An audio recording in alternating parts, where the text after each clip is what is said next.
kapalangga. So ngayon, share na naman po tayo ng ating gagawin.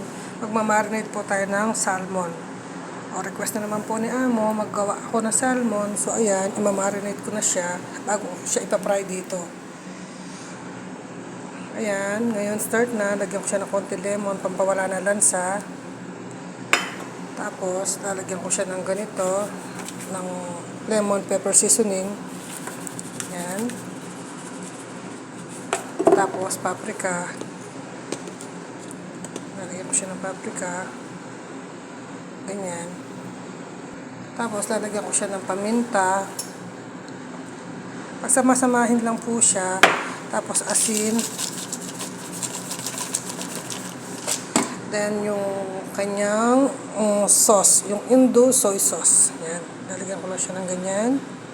Yan, yan, yan, yan. Tapos, lalagyan ko siya ng konting honey. Yan, konting honey.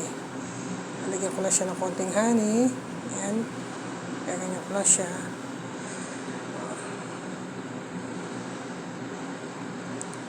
So, pagkatapos niyan, ikakalat ko lang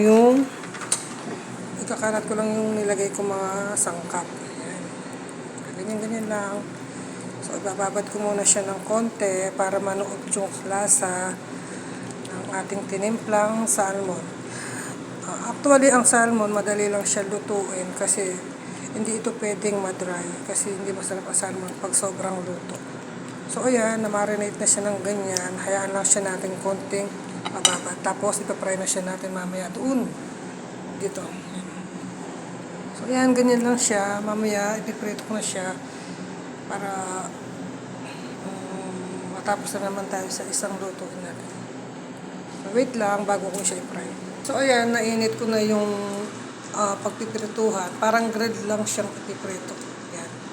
Nilagyan ko siya ng butter. Tapos, pag naluto na tong salmon mamaya, isi-serve na, ilalagay ito sa taas. Yung lemon, tsaka yung shabat. Sa English po, dill. So, ayan lang po, magpa-fry na po tayo. So, ayan, nasalang na po siya. Tapos, hayaan lang siyang maluto. Madali lang maluto yung salmon. Tapos, yung pinaka-sauce niyan, pag medyo malapit na, ipapahid-pahid natin siya. Tapos, balik-balik ta rin lang yan. So, ayan, pag naluto na yan, mamaya isi-serve, ilalagay natin to sa taas. Ayan, lemon, tsaka ng dill. So, ayan po.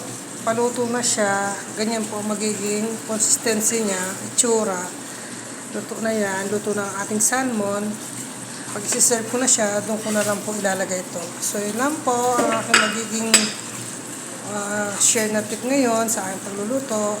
God bless po sa ating lahat mga kapalangga.